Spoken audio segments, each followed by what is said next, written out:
Hey, it's Michelle here. Welcome to my little pod where I'll frequently or infrequently record and post thoughts, videos, and meanderings that fill my head and my day. Hope it makes yours a little brighter. It's that time of year when resolutions are made, promises to oneself and others of the things we are going to do better or try not to do. It's also the time of year when many of us are coming off a month of indulgence. Celebrations, gatherings, cooking, drinking, giving, and receiving. It's all good, but maybe we've gone slightly overboard or ignored our typical sense of discretion when it comes to self-care and what we choose to do with our bodies or put into our bodies.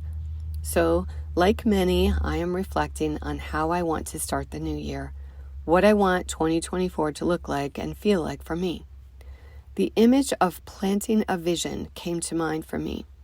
I can plant this nugget of intention into my mind and into my daily habits without having to be perfect. I just have to plant the seed. Simple. One step in the right direction. After all, when farmers plant their crops, they don't go out to their fields the next day or week or even month ready to reap their harvest. It takes time. Time, attention, care, nurturing, tending to.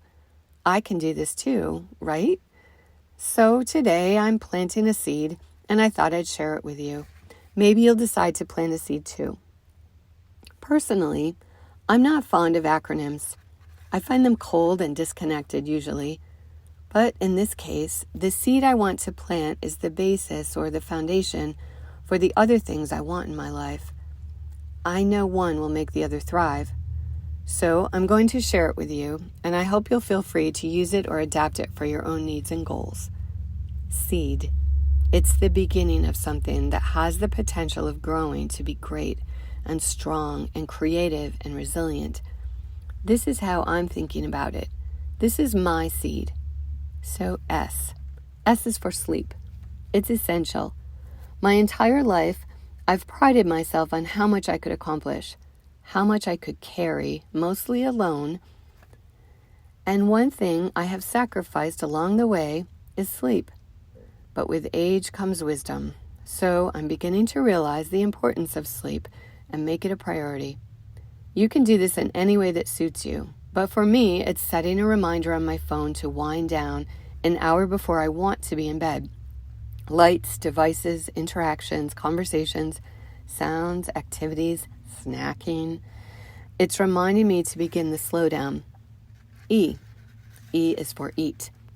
Again, this has many possibilities for interpretation based on your own need. For me, it's serving as a gentle nudge to be mindful about what I put into my body. It is foundational, and back to my earlier mention of indulgences, I have been putting the wrong things in my body over the past month or so, and I'm paying for it. Now, this is different for everyone, but I have long-term, or what's known as chronic Lyme disease. I've worked very hard to fight it and get my body to a place where it functions as it should. I won't go into the details now of the many ways in which Lyme disease attacks the body, but I will tell you that eating certain foods can and will wreak havoc with inflammation, whether that inflammation comes from autoimmune disorders, Lyme disease, or just your everyday swelling, aches, and pains. So for me, the E in seed is a helpful reminder to eat what is good for me, or at least try. E is also for exercise. I have an app on my phone that tracks my steps and other health information, and I can easily see where I'm getting enough movement in my daily routine and when I'm not.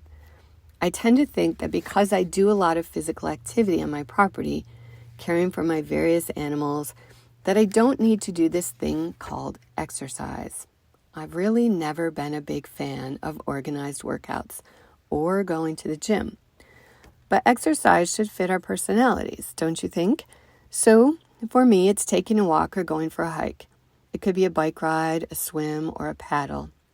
I'm trying to remind myself that although I lift hay bales, bags of feed, and scoop up endless piles of horse and donkey manure every day, I'm not always giving my heart and the rest of my body the kind of aerobic exercise it may need.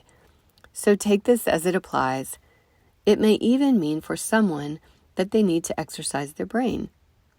This is a very general motivational philosophy, but unlike many other acronyms we're all supposed to remember in our daily lives, SEED is a metaphor for beginning or planting an intention in these 4 areas that will make your life better.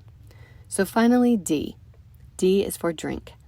In my case, this is the simplest yet the hardest thing for me to take on as a daily habit.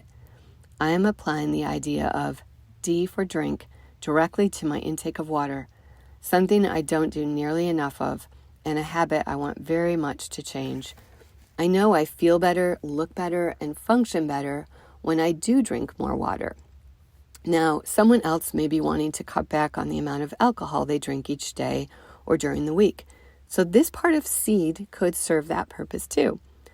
I could go on with these examples for each of those letters, both physical and metaphorical, but I won't. I'll save my endless metaphors for my classes this semester, where I will inevitably annoy my students. So, there you have it, my simple New Year's philosophy of planting the seed. I hope it's helpful to you. I'm going to give it a try. And remember that seeds don't yield fruit overnight. Stay with it, water it, feed it, give it sunlight, and watch it grow. Happy New Year. Here's to an abundant 2024.